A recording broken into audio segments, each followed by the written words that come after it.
Okay, so we're going to be starting using the C1s in ER starting July 1st. So this is going to be the setup bags. You're going to be ER therapist is going to be responsible for setting up. So whenever you use a C1, you'll set up a bag, and just vice versa. Just make sure you, if you use it, you'll set it up. And after agility doesn't set up these vents, so we have to set up these vents.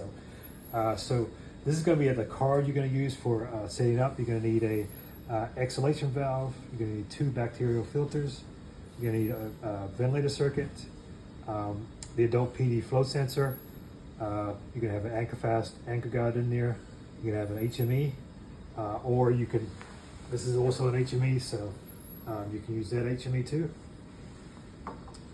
And then on the other page, you will make sure you have your cuff fuel, don't put tracheal, just put endotracheal. And if you need a tracheal one, you go get a tracheal one, because you can always use an endotracheal one until you get another one.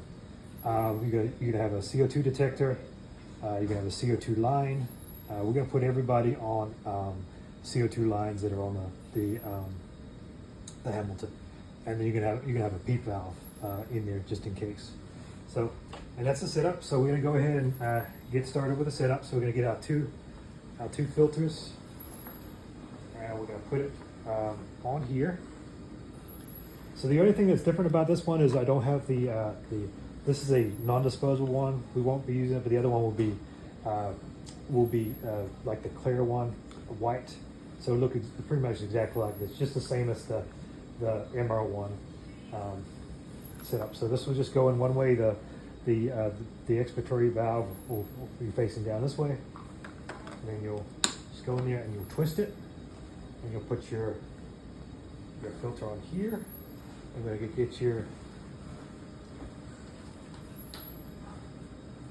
lines. One good thing about this circuit is it's one directional. Really, you don't have to worry about how it goes. It's just going to go on here, like this. Then you want to get your flow sensor.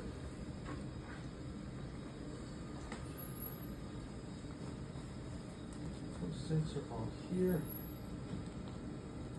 Get your flow sensor. And you set your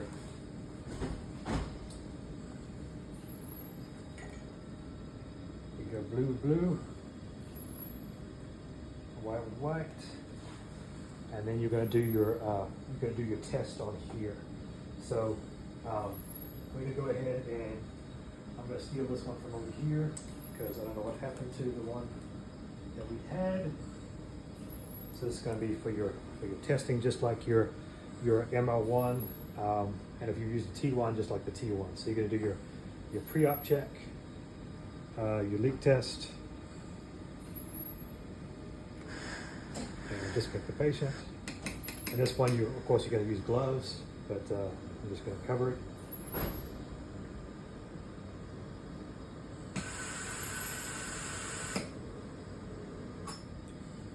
Okay, I'll reconnect breathing circuit. And that's done. You see it's recorded right here. And then you got the flow sensor test. Disconnect the patient. Disconnect.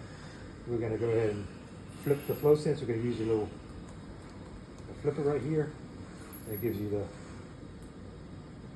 and remember, you got to be pretty fast with that, otherwise it's gonna fail.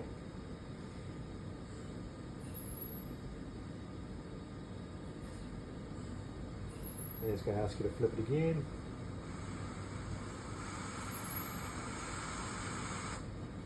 Okay, we'll flip it back. Take off your little adapter. And that's why you don't want to lose your adapter. Somebody's lost the adapter. You lose your adapter because you want to check this every morning when you get to ER. Just if you've got nothing going on, just go through this test.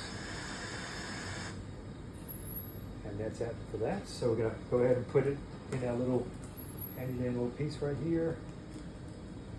And then we'll go ahead and get your HME and your end title right here, and then you're going to get your your suction catheter. So we're just going to put that on the end here. This goes here, and then that goes. You always want to put the end tidal CO2 closest to the patient. Otherwise, if you put it back here, it can be erroneous reading. It is going to make it a little bit harder to suction past it. You have to kind of manipulate the suction catheter, but you see you can suction past it. It's going to go, and then just suction like normal. Okay, and then you're going to we're going to have these on every one of the C1s. It's your end tidal. This one you're just going to hook up to your little piece right here, and then you can turn it on, and it should go through the calibration process. Should be ready to go. Now, if you needed to do a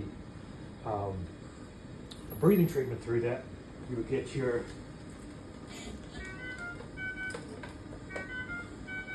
get your T-piece like normal and your Aerogen, and you would put it, since we don't have I don't know if you guys have ever seen the bypass HMEs. I don't like them because people forget to change them back. But this will be, you'll be putting your breathing treatment here. You don't want to put it before the HME, because if you put it here, it's just going to go through the HME and it's just going to filter out everything. The only thing with this, you want to make sure, I would use my arm, because if this tips over, we would normally do it, closer to the, when we do the dry side with the heater. But this one, this is going to be short term in ER, so it should only be a short term. And then we have our Aerogen on each of the ventilators. We're going to go ahead and mount a power strip on here and do a little bit more cord management to get it ready. But that's really it. You can do your modes on here. We're going to do a little bit more of in-service in person. But you got your modes on here. You got your dual pat. You've got your NIV.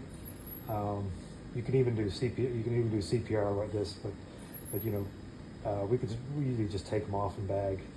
You can do CPR, but that's it.